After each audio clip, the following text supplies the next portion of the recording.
On today's episode of Survival Dispatch News, survival skills for the armed citizen. Hey guys, welcome back to Survival Dispatch News. Today we're talking about survival skills for the armed citizen with my buddy Sal De Janeiro. And Sal, before we jump into our discussion, you're going to read our conflicted question of the day, and I understand this one's a doozy. Well, I'm finding a pattern here, Denny. None of these are easy, so I think that's the point of it. So here's the conflicted question for today. You and your best friend leave your families at the retreat to go investigate an early detection warning on the outskirts of your property. You have a negligent discharge and a .308 round goes through your friend's head, exploding it on exit. Oh Lord. 308 will do that. Do you tell your best friend's wife and kids that you killed him, or do you create a story about getting ambushed? Why do Are you you choose serious? the decision you make? Serious? Another interesting question to ponder.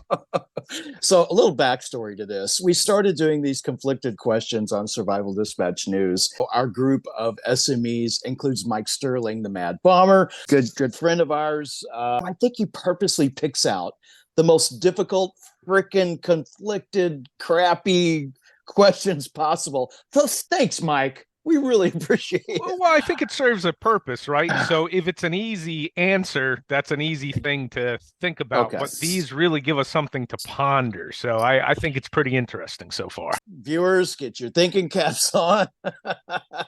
And you'll hear our answers to this after this discussion. Hey, Denny, I can't help but think that the first thing everybody should do before going into post-apocalyptic situation is take a hunter safety class. That way you don't blow your friend's head off while you're out cutting in the woods. At least learn the 4 cardinal rules of gun safety, which are: treat all guns as if they're loaded at all times, never point at anything you're not willing to destroy, finger off the trigger until ready to fire, and always know your target what's beyond it. So there, if nothing else, guys, if you tune out right now, here's a little gun safety tune up for you today. But let's get serious now and talk about this discussion, Sal, survival skills for the armed citizen. And what I really want to do is just really lay out a very specific outline that our viewers can think about and reference back to on this discussion. And you've written a lot of articles on this topic and a lot of little things we're going to discuss. Let's jump right into it. Where do you want to start? So over the years, this list of suggested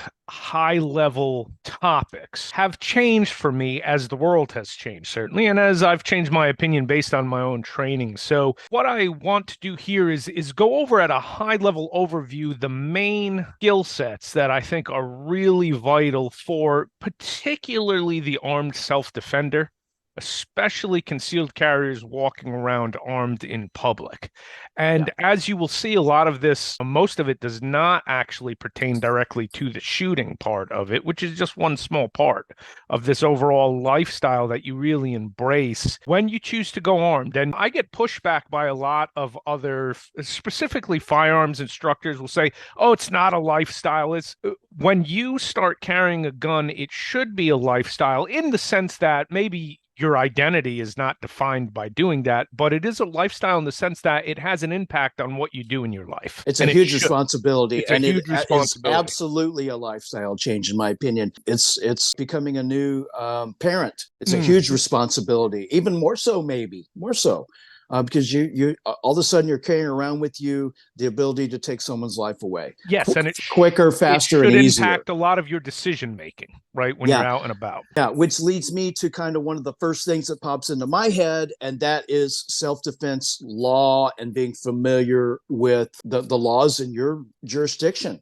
And they are different from state to state, right? Absolutely. And that is why my first recommendation to people, before you even get started down the path of arming yourself, you have to be knowledgeable of self-defense law. So that is priority number one. Spending the rest of your life in prison after defensive gun use is suboptimal. I would say everybody would agree to that, right? So we have to work within the law.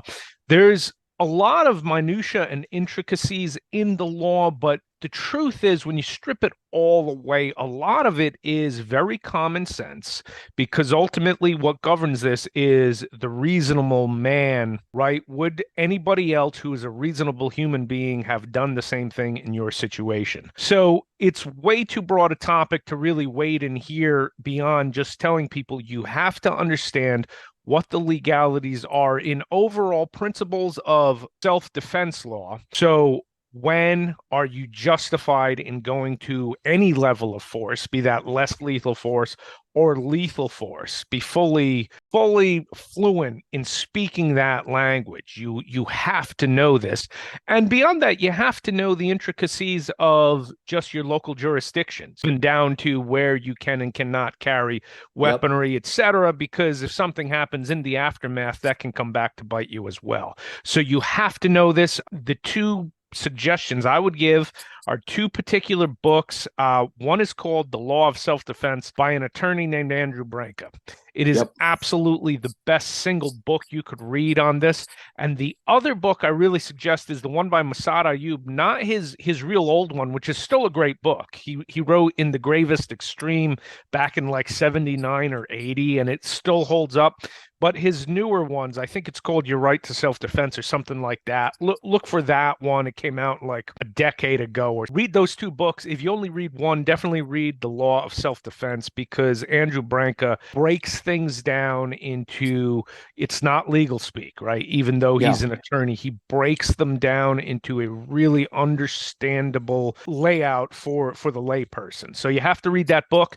Both of those gentlemen also teach classes on specifically self-defense law. So if you have the time and the budget to jump into either of their classes, that's a great idea. But if nothing else, read those books and go through it often. Do it on whatever, a weekly basis. Leave the book in the bathroom, that kind of thing. Instead of getting on your phone? Exactly. Instead of getting on your phone. So you flip through something worth reminding yourself and refreshing your mind what these laws are, because that will absolutely make the difference following any kind of use of force. Cool. We'll dig around, try to find those references so that we can post them in our description, as well as some of the articles and content and things that you've written and produced on this topic as well. It goes through my head every day. When I travel between two really different states, Florida and Illinois, night and day. I call it the free state of Illinois, and I don't even know what to call, Florida. Yeah. And I don't even know what to call Illinois. I get flustered when I talk about it because it's so weird, the laws and differences. So absolutely. Medical skills, tantamount to the importance of the medical skills when you are carrying a deadly weapon. 100% important, right, Sal? Absolutely. And I would say certainly, even if you're not carrying a deadly weapon, is absolutely important. And it's second on my list simply because as a prepared person, whether you're carrying a gun or not, you should have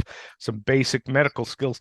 You're a lot more likely to use them in your life than you are to use deadly force with your handgun. I agree. How often have people come upon a car wreck, right? Or industrial accidents? I think we've waded into this a bit in a previous show, but I'll just mention it again. A lot of times we're kind of shaped by our experience.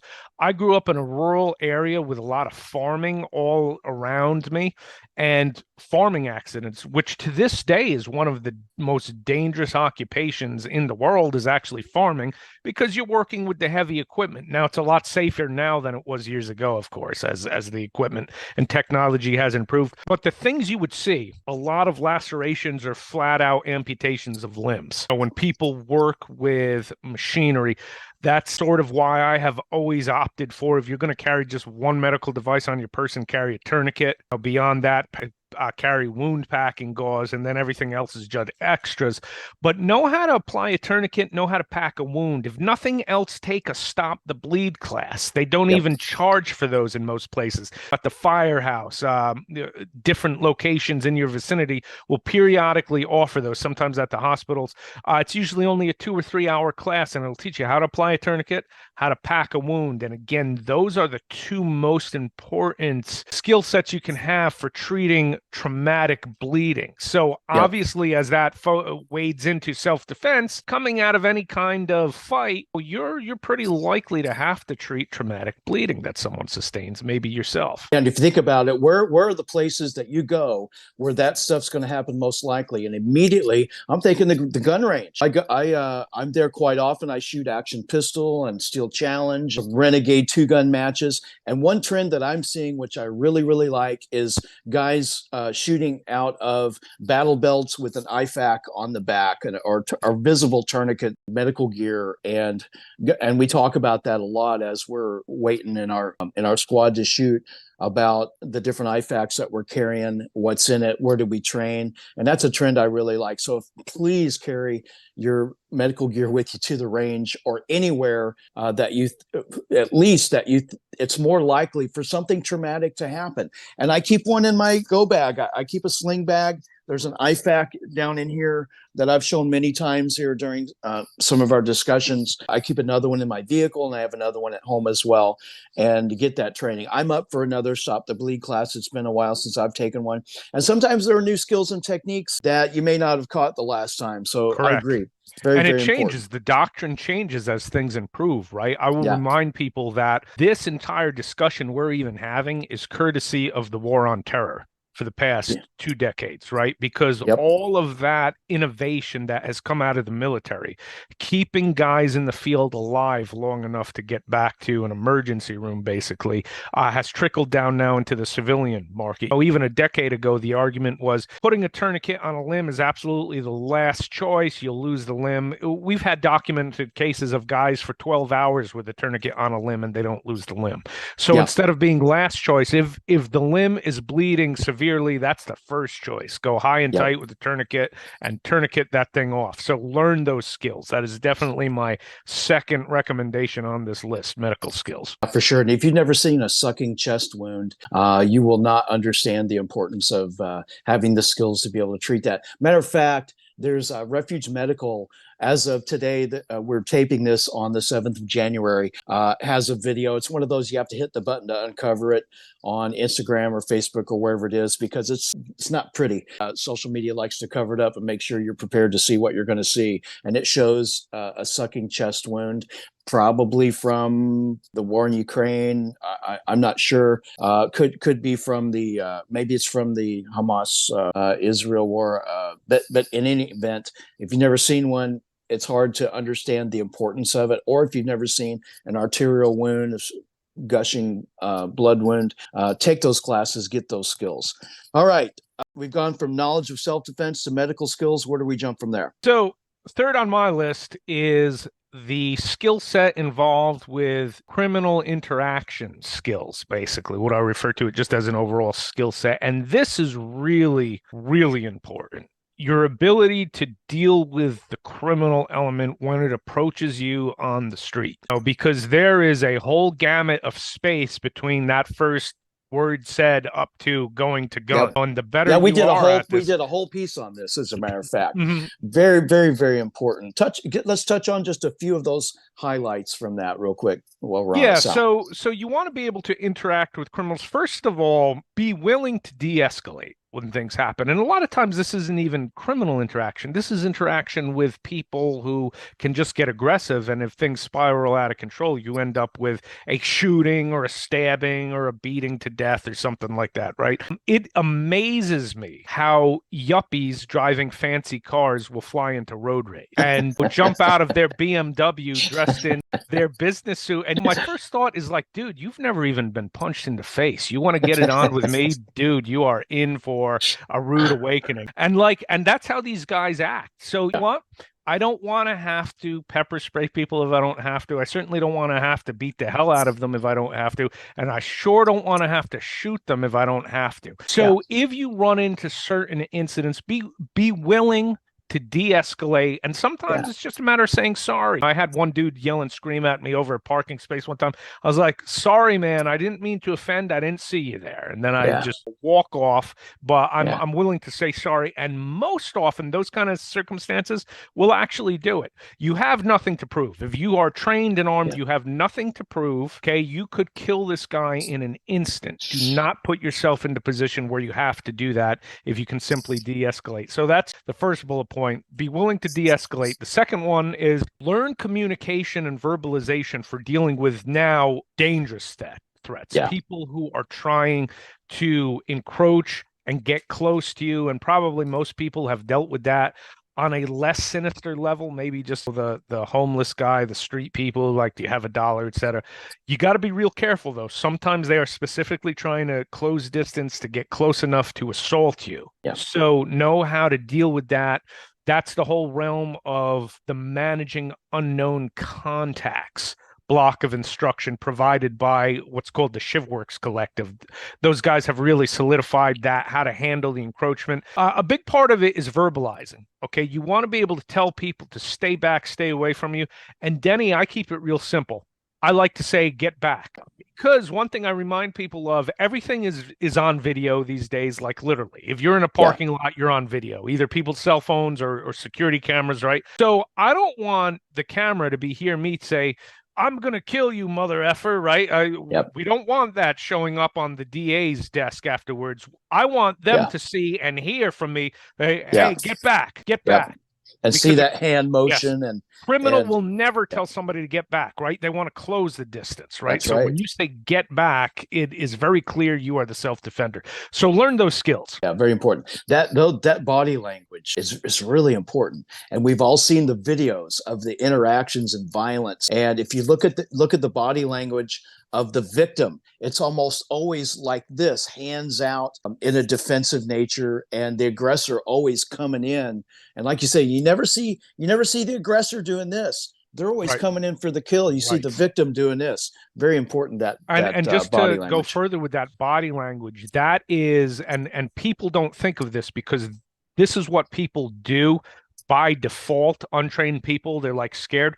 But the reason you do that by default is this is the most powerful structure your body can be in when you make that triangle in your arms. What you want to do is the hands have to be up, because that way you can intercept the sucker punch or whatever other kind of blow may come in. If your hands are down at your side, you can never intercept that in time. Hands where this up, is going. You can intercept. We're kind of segue into where I want to go, which is the hand skills that you mentioned so previously. We'll talk about more of that when we get to it, certainly. All but that's very important. That body language plays into that. All right.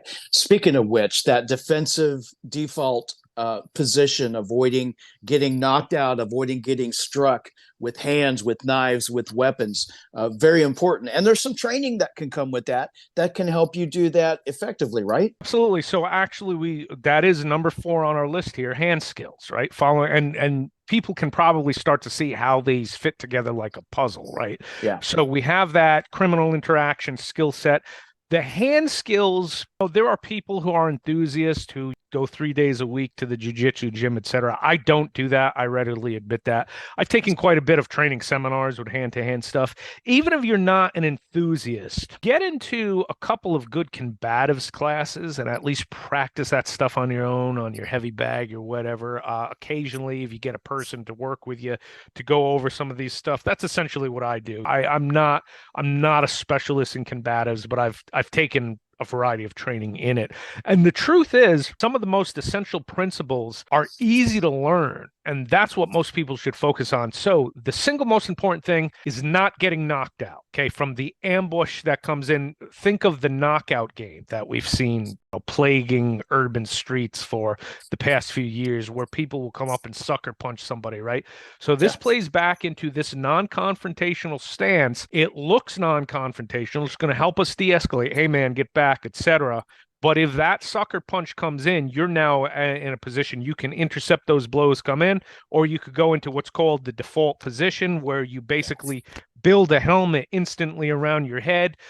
Sort of the older method of doing that was called caging up. That kind of came out of the early days of MMA, right? You'd build a cage, right? That's kind of morphed to what's called the default position, which gives you a little bit more solid structure around the head. So if nothing else, if to keep your hands up and instantly go into that default position to defend your head, that's going to keep you from getting knocked out as soon as the fight starts, right? That's going to keep you from getting knocked out from the sucker punch, which a few years ago, I came across a study that found that it was like 60%. It was well over half. It was about 60% of blows thrown in real street fights is that right-handed roundhouse sucker punch.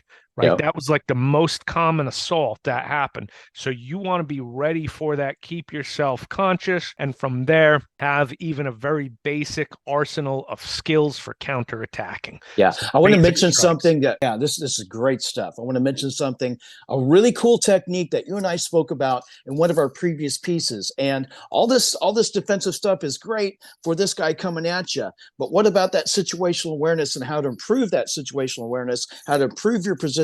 Talk about what I'm getting at. Talk about that one technique of moving around the absolutely. clock.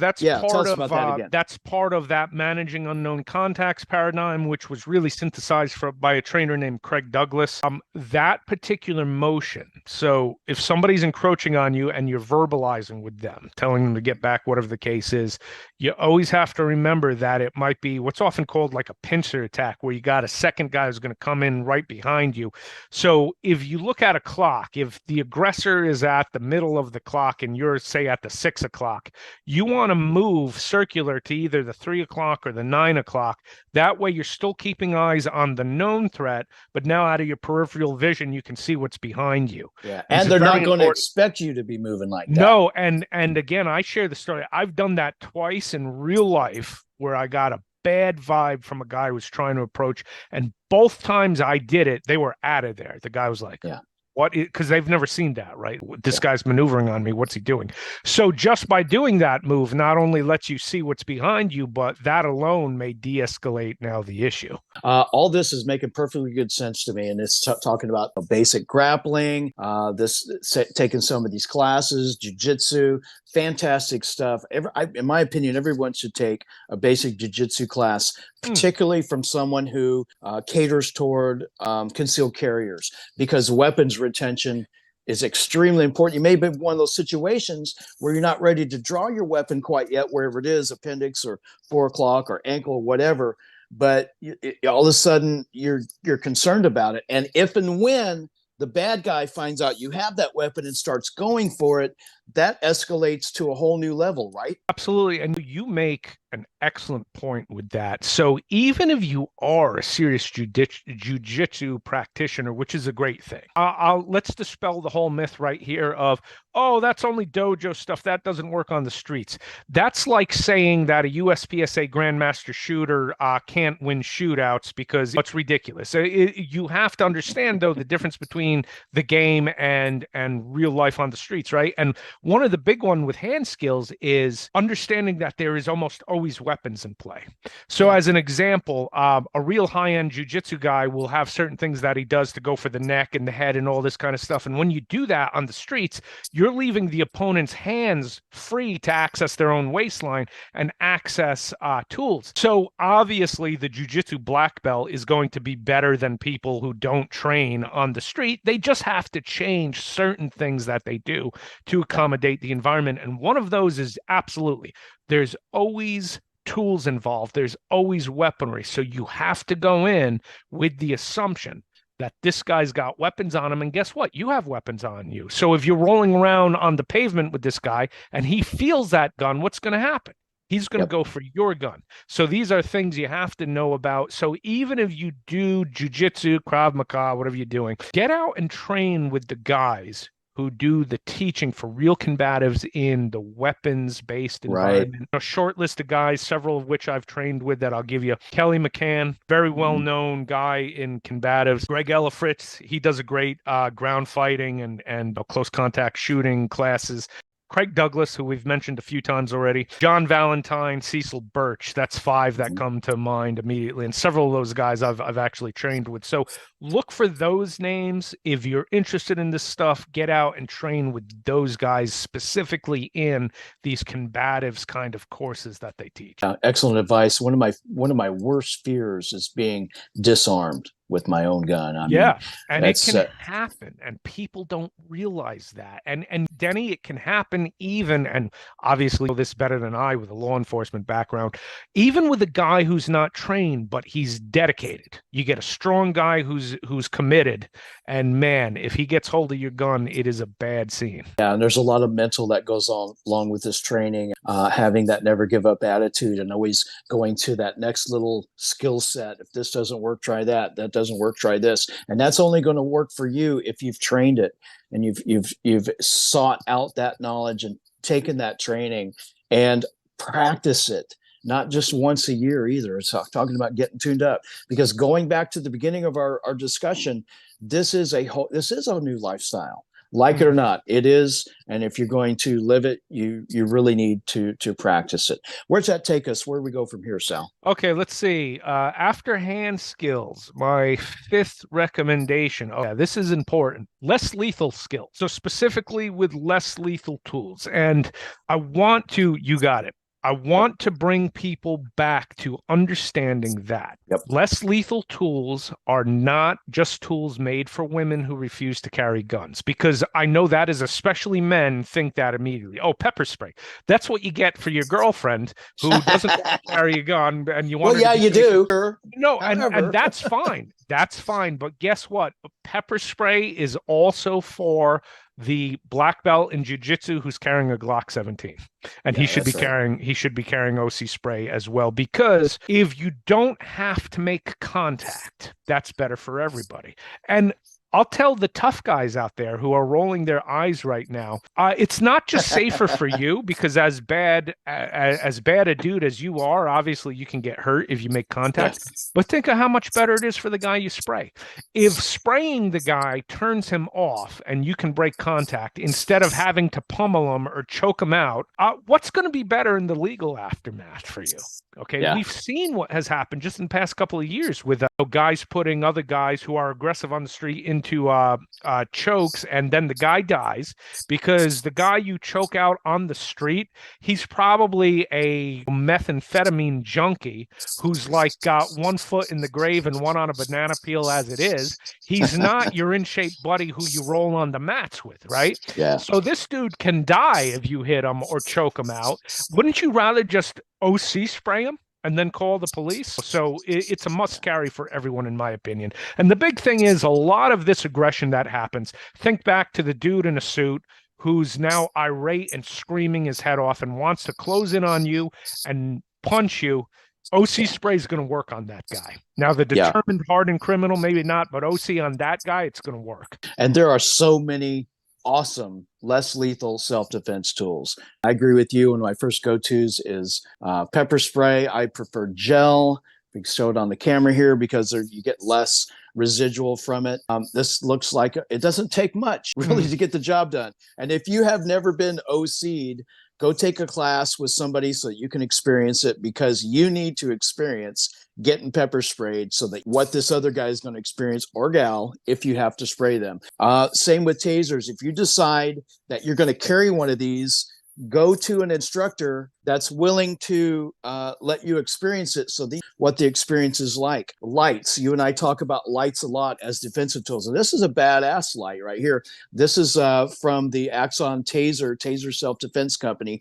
Axon owns Taser self-defense, tasers being the devices that shoot the darts, but it's the name of the company. This one has the bezels on the front and back. It's a light, even a small light, as we all talked about often in the past. This is my little stream light. I don't want to blind the camera, but even small lights can be great. Non-lethal self-defense tools, and you get real fancy and you can go on to the Byrna guns. So this is something I don't see myself carrying every day on my person as a concealed carry weapon. Likewise, I'm not going to carry my bear spray probably on my person, but you will find this in my vehicle. as well. So we've discussed Yeah. non-lethal self-defense a lot in the past. Yeah, they're great tools if you know how to Denny, use them. exactly. And just a reminder to people, this does not replace your firearm. It's not made for No. the same thing, right? If you're held No, up by a guy exactly. with a lethal weapon in his hand, that's straight to guns, Yes. right? But this is for short-circuiting aggressive people who are not armed, Yeah. who are going to launch what's referred to legally as a simple assault. That is just with hands. That's a violent assault, but it's a simple assault. They are not armed. Just bear in mind that the statistics every year, the DOJ and FBI, et cetera, they update their statistics. About 80% or more of assaults every year are simple assaults, meaning it's somebody assaulting you, throwing a punch at you, shoving you, trying to take you to the ground, et cetera. It is not an armed robbery. If you're faced with a guy with a blade or a gun or an impact weapon in hand, that's straight to guns. That is lethal force. We're talking about dealing with that crazy dude getting out of his BMW who's going crazy because he thinks you cut him off in traffic or whatever. That's what the OC spray is made for. 100%. Here's another thing people need to think about, and this is very important. Even though these weapons are basically made to use and get to safety, they often have very serious repercussions. If you pepper spray somebody and there's heavy traffic and they wander blindly out in the traffic, they can get hit by a car. If you tase somebody and you get neuromuscular incapacitation, they lock up, fall down, they can hit their head on the concrete. These are real things that can actually happen. It doesn't mean just because you have these tools you can use them and everything's going to be just fine and dandy. You have residual effects, other things can happen, and yes, you will ultimately be responsible for that. So you have to have knowledge and training to go with carrying whatever non-lethal self-defense tool you decide to carry, hopefully in conjunction with your EDC, your concealed carry pistol that you have trained with and that you are certified to carry. And when I say certified to carry, following your jurisdictional guidelines to keep yourself out of prison. That's what Exactly right. Exactly right. Where are we at from here? Let's take it one step further. Edged weapons and alternative weapons. It's really cool. This is great that we're talking about this because we just produced some content on this, so we can hit some of those highlights as well. I always carry a knife. You'll never find me without a knife unless I'm walking into the courthouse and they just don't allow it. My everyday knife here is a Kershaw, just a great little knife. Like you, I probably can't count as many knives as I have. Exactly. But let's discuss edged weapons and alternative weapons quickly. So I'll tell you honestly why this is. So what is this, number 6 on our list here? So I'll tell you really why this is my suggestion. In the continental United States, if you live and work typically in free states, carry a gun. There is nothing that replaces a handgun for personal protection. All of us inevitably spend time in restricted environments. So knowing how to use what I'm referring to there as alternate weapons is very important. And they're really going to fall into 2 categories, your edged weapons and your impact weapons. And we've gone quite a bit into that in our discussion about improvised weapons, right, Denny? Yep. A lot of it kind of falls into that, but you might also be in places where you can carry a dedicated weapon, just not a firearm. So if you are, certainly have a blade on you. I always carry a knife just like you. And I think I've mentioned this before. The primary reason I carry the knife is as an emergency rescue tool. If you have to cut somebody out of a seatbelt, cut somebody free from something, etc., that's the main reason. However, if I am in places where I can't carry a gun, but I can carry a knife, then it definitely factors into my defensive plan, right? It's a lot better than a handful of nothing. So having some basic skills with edged weapons as well as impact weapons is a good thing. And the one thing I'll touch on with impact weapons is, unfortunately, in our modern law codes in almost every state, there's a few exceptions, but very few, dedicated impact tools are absolutely verboten. Like, you can have a carry permit or not even need a carry permit in 27 states now. Carry your Glock 17 and 3 magazines on you. But man, if you carry a sap or a blackjack, that's a felony offense. And it's so stupid, but it's true, because to be honest, if I could not be carrying a gun, I would prefer to be carrying a sap or a blackjack over a blade. And I mentioned that before because the impact from those tools is huge. I don't think people realize how hard you can hit with tools like that unless they've trained with it. And impact is instant. You impact the head with a sap or a blackjack, it is lights out instead of having to stab somebody over and over again and wait till hopefully they depressurize and stop trying to kill you. So just throwing it out there, having a working understanding of how to use a blade or an impact weapon defensively is a good idea. I think when people see the title of our discussion today, they're going to be wanting some a little more in-depth information about handguns, handgun skills, because that is the number one thing that people think about when the topic of the arm system comes into mind. So let's jump right into those. Let's talk about guns. We now come to handguns, which is absolutely the modern pistol is the most incredible defensive weapon mankind has ever had for a tool that you can have concealed on your purse. The capability it gives you is absolutely beyond any other tool that you can carry, right? And the main reason for that is it gives you, it's not a contact distance weapon. It gives you range, which is essential. When you're dealing with other threats that have firearms, you need to also have the remote weapon, right? The ability to extend force at distance. And that's what the gun gives you. So there is no compromise or substitute for the firearm. We want to really talk about carrying a tool that you can truly protect yourself and your family with. You want to be carrying a handgun. If you're in a state that requires a permit, go out and do the work, get the permit. If you're in one of 27 states that doesn't require it but still issues permits, still get the permit, because then you're going to have reciprocity with most other states. That's a really good point. So not so long ago, Florida passed their new law. And I always tell my buddies, go ahead and do it anyway, because of that reciprocity. Yes. It's very important. How many different states have reciprocity? Oh, right, well, the vast majority. So the free states, so we still have the communist states that are make you jump through all kinds of hoops to get a permit, right? And hopefully that's going to change over the next few years in the wake of the Bruin decision and all of that. But you got about 40 states in the union that are shell issue. And again, 27 of them are now flat out they have constitutional carry, but all of them issue permits too. And in most of them, the vast majority of those other 40 states will reciprocate most of the time. Not always, but most of the time. So in most states if you get the permit, you'll probably have about 30 to 40 other states that reciprocate that permit.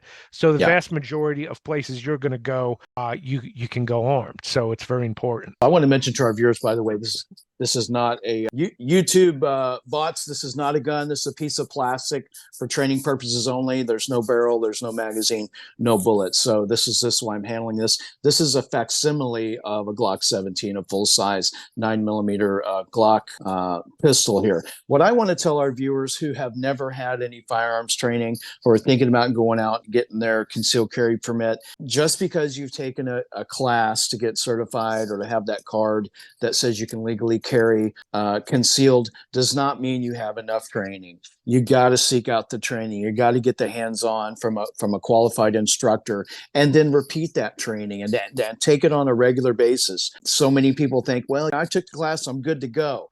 Well, as you and I know, Sal, that's not always the case. There's so much more involved. You've even gone in our outline. I'm going to try to figure out a way to post our outline so that our viewers can kind of refer back to it, either in the description or in the comments, because the first thing you talk about in your outline, I'm looking at my computer, is safe handling and movement with the weapon. And even I don't even want to point this thing at the camera, even knowing that it's just a big piece of plastic, because I'm ingrained in my mind not to muzzle anything I'm not willing to shoot, kill, or destroy, including myself.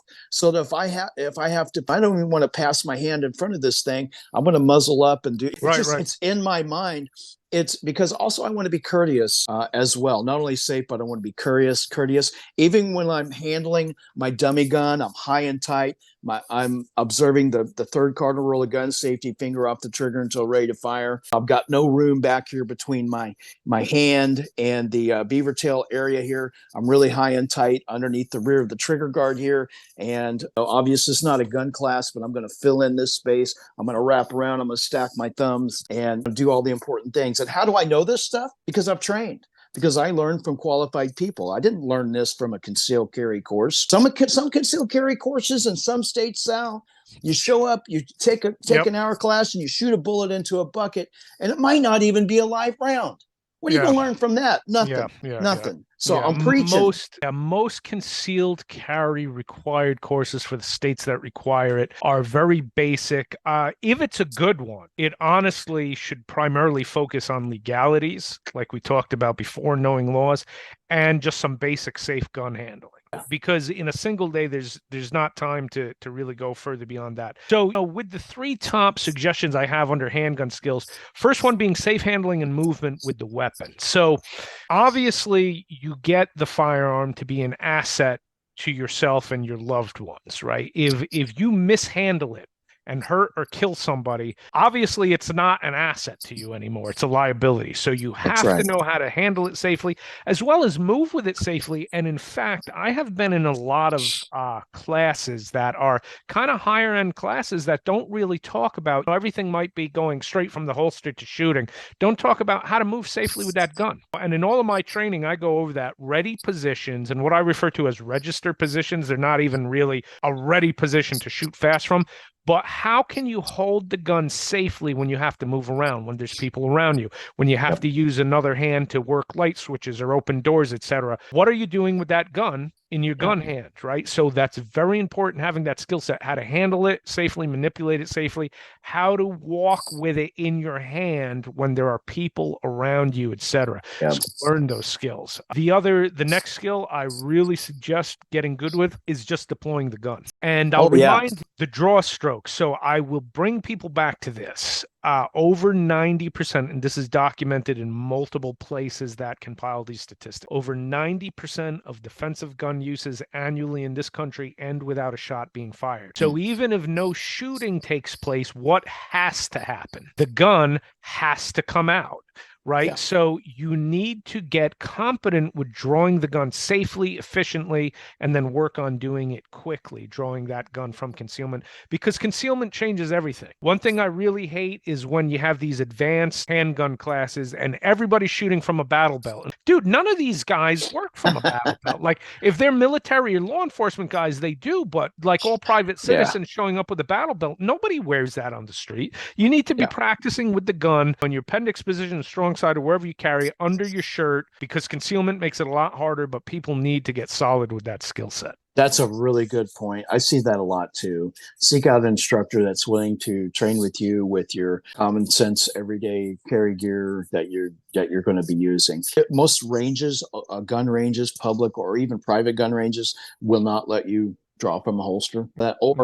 Some will make you take a special class first, which is great because you get a little training to be able to do it. But what do? We go there, we open our box, we make sure our muzzle's pointed down range, we load our magazines, we make sure we got the green light to shoot, and we go pow, pow, pow, and put it down and unload it. And that's not what's going to happen in real life when your adrenaline's pumping and you really have to draw your gun. Absolutely. And people, and if you, in your area, if you're restricted at ranges, you can't draw the gun, then work that in dry practice, right? Really work that in dry practice. Yes. I'm so glad you mentioned dry firing. Dry firing is very important. Dry firing is manipulating your weapon unloaded, being able to pull that trigger on an empty chamber and develop that muscle memory and develop that draw stroke. Develop that. Yeah. A lot of instructors, they're teaching all citizens who theoretically will be carrying guns concealed, and they require them to have an outside the waistband open holster because it's easier to train and teach from a safety perspective. And the instructor wants to see it. Yeah. It's not relevant though to what citizens do. So seek out the instructors who teach real concealed carry from a concealed gun. So, and finally on that list, accurate first and follow-up shots. So if nothing else, if you're good at moving safely with the gun, if you're good good at drawing the gun and deploying it safely and efficiently, and then get good at landing that first initial accurate shot on demand and know how to follow up with, again, accurate shots on demand. That is the essential skill set. With the handgun, all the other stuff can fall in place after that. I'll learn how to shoot for low light with flashlights and all of that, which almost never happens for civilians anyway, that kind of stuff. But all those other things can be added. But that's the first thing. Get safe with that gun, learn how to draw that gun efficiently, learn how to make that first and follow-up accurate shots on command. And that is the most important stuff to consider. And I'm going to go a step further and say, look, if you live in an area that has a gun club, that has some recreational shooting, some matches, whether they're Action Steel or USPSA or IDPA, go out there and even if you're not going to participate, go out there with your eye and ear protection and watch and observe. You're going to learn so much about gun handling, and you're going to learn about safety. You're going to learn about techniques, and even more so if you actually get involved. And action shooting sports, in my opinion, are not a replacement for training, but I also think they can serve as training to an extent. Now, there's no bullets flying back at you. There's no aggressor. The adrenaline is a little bit different. It's a little bit different feel. You will be able to experience shooting with a faster heart rate, being excited, even though you have a smile on your face instead of a grimace in fear for your life. I feel that action shooting sports can be very beneficial. What's your opinion, Sal? I absolutely agree with that, and I'm glad you mentioned that. So many people shy away from the action shooting sports.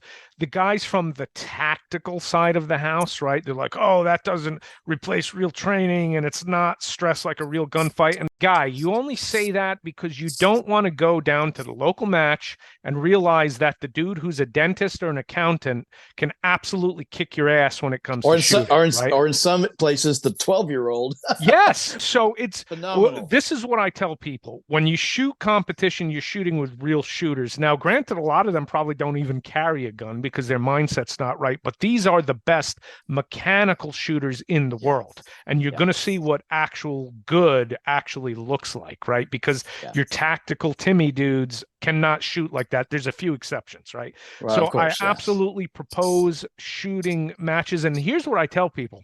If you've taken your basic CCW class, then get out and take a good defensive pistol class, like a 1 or 2 day good, real training. After that, shoot a match. You will learn more about yourself as a shooter shooting one match, IDPA or USPSA, than you will taking another 10 classes.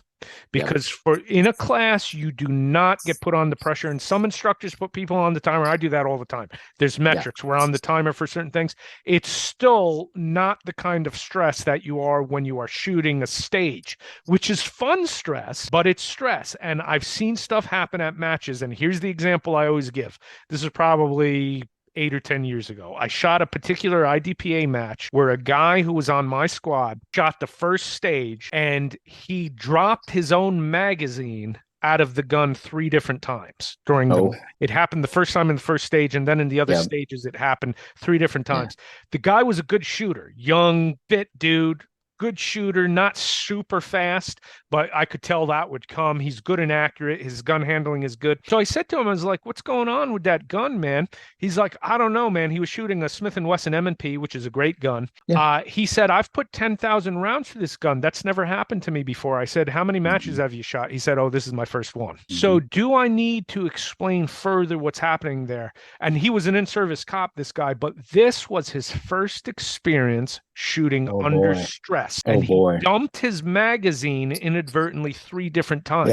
So obviously he's hitting his mag release button. So if you want to know that your equipment and yourself can perform under stress, go shoot a few matches. You will learn what works, you will learn what doesn't, and you will run your equipment at a higher level than you can doing any other kind of training. Speaking of equipment, before we move on, equipment is extremely important to make sure you do have the safe equipment, the proper retention as well. And one just little quick tip that I give folks is make sure your gun will not, your unloaded gun, obviously check twice, make sure it's unloaded before you do manipulate your weapons at home. Make sure it doesn't fall out of your holster and can't be dropped out of your holster. This is an appendix holster.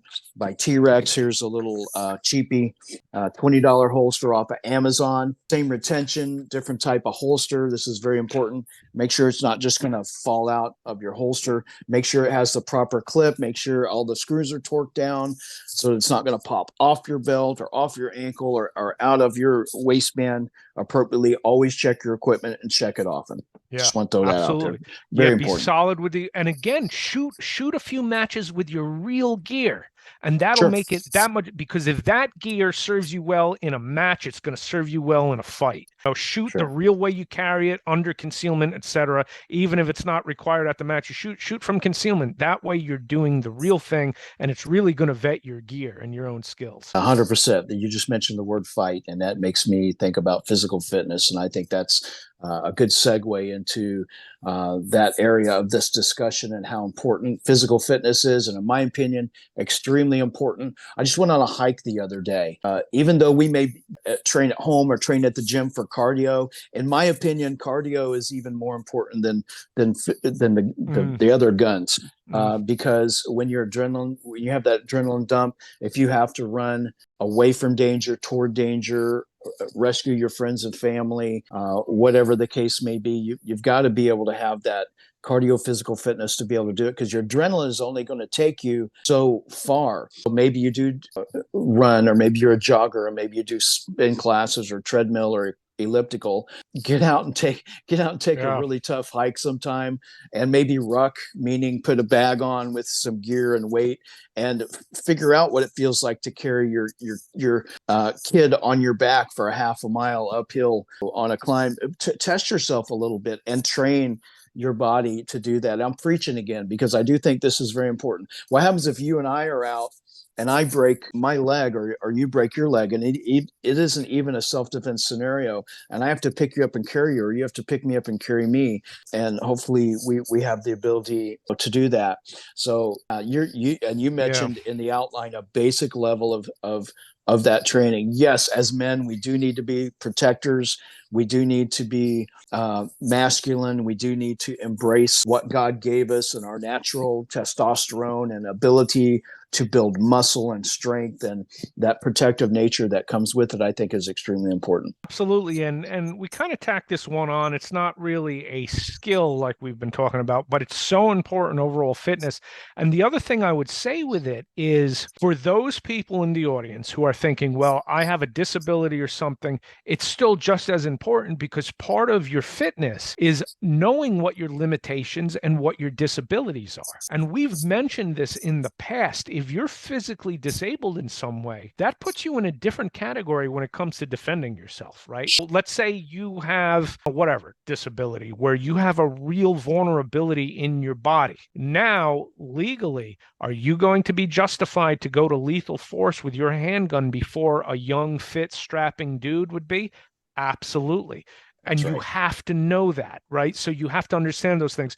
Know, what are my capabilities? What are my limitations? And if there's limitation, then that's going to play differently in your overall skill set with the other skills we've discussed here. So it's very important. If you're absolutely fit and sound of body, I think it's a shame to be that and not really capitalize on. So if you're sound of body, no matter what size you are, make yourself as strong as possible, get in good cardio shape. But if you have physical ailments and limitations and frailties, know that, and know how that now changes the way you need to go about protecting yourself. Cool. And you and I we've made some content on this subject. If you go back a few weeks on, maybe 5 weeks ago, 6 weeks ago, something like that, we have some content, a lot of great resources out there on the internet, a lot of great resources from your writing and your content. By the way, viewers, we're going to post some information for you so you can make reference to this. Sal's going to send me some links to some different articles.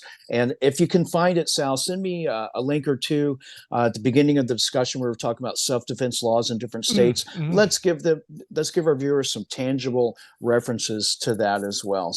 Great discussion, Sal. Appreciate you. Happy New Year again, my friend. For our viewers, make sure you leave us some comments. Survival skills for the armed. So we only have so much time for our discussion today. Let us know your thoughts on today's discussion. What did we leave out? We have to revisit. Oh, no, you're not going to make me do it. Yes, we have to answer that question. Okay, let's get right to it. Read that again, will you? Yeah, this is a tough one. There's probably no good answers to this one. So here's the question again. You and your best friend leave your families at the retreat to go investigate an early detection warning on the outskirts of your property. You have a negligent discharge and a 308 round goes through your friend's head, exploding it on exit. Do you tell your best friend's wife and kids that you killed him, or do you create a story about getting ambushed? Why do you choose the decision you make? I know for a fact that our last conflicted question, you made me answer first. I did. Okay, so I guess my first answer to the question is all this gun safety we just talked about, right? I'm not a believer in having negligent discharges while handling a rifle in the woods. So let's go with it. Going to sound horrible. I would come up with the lie. If you have a group of people and you are all dependent on each other at this point, what good does the truth do anybody? It turns your whole group against you. Now the whole group is fractured and everybody's that much more vulnerable. So I hate to say it, I would go back with the lie. Say we were ambushed. He took a shot through the head. Oh, this is a very unique circumstance, theoretical circumstance, post-apocalyptic. We're a group of survivors relying on each other. Yeah, it's not currently, right? If it was currently, I'd go to the police and say there was an act. That's totally different. Okay, let's clarify that though. Right. Yeah, absolutely. So initially, I guess it's my turn to answer. Holy cow. You see how I tried to get out of that? At first, I thought in life, in today's society, in modern society, all we really have at the end of the day is our honor and our word. That could certainly change with this type of post-apocalyptic circumstance. It's survival one. Initially, I was going to say, I'm going to come forward and say, tell them what happened. This is what happened. There's absolutely no excuse for it. Like you said, I preach gun safety every day to my buddies. Yeah. So I'm that guy. One for us, I'm that guy. I'll ask my friend, hey, catch them off guard. Can you quote me the 4 cardinal rules of gun safety? If not, I'm going to remind you because I'm going to be that guy. That's not one of the options for us to answer. Well, that wouldn't happen because I practice good gun safety. That's not one of the options for us to answer. So initially, I was going to come forward and just say, this is what happened. And I am devastated that this happened. It's my responsibility. Please forgive me. And I will look after you and your family as if you were mine, and so on and forth. However, if I thought that it would cause such a major problem in the inner workings, as you've mentioned, of the survival group, maybe I would consider the other options. Sal, not an easy question. No, not at all. Another thing I would mention, what's your relationship with this guy? Have there been rifts between you? Because if you come back with this story, it's going to be pretty obvious. Oh, you killed him and then came up with this story. If the relationship is good, now if you come back and say, hey, this was an accident, might there be the question of, oh, was it an accident? Or did you off this dude because you want his wife or whatever? Like there's all this. It's just too complicated. So reflexively, I know it probably makes me sound horrible. Okay, you can't trust anything Sal tells you because he's going to lie about it. But in this circumstance, I'm telling you, I don't know if you could come back with the truth about that and what would be the ramifications for the whole group. I don't either. I agree with you. This is just a totally messed up situation. Well, I'll leave it at that. Yeah, exactly. Tell us what you would do. Everybody tell us what you would do. I can't wait to see those answers. Yeah, I can't either. And remember, you only have 2 options. Right, only one or the other. Either you fess up, take responsibility, or you come up with a lie. So there you have it, guys. Great discussion today. We're going to post some links for you. Like, subscribe, comment, and share. Let's read those comments. Post them up. We do read them. You guys might have some great suggestions for us, so we really appreciate it. Happy New Year, everybody. Thanks again, Sal. Thanks for watching, folks. Stay safe out there, and until next time, see you soon.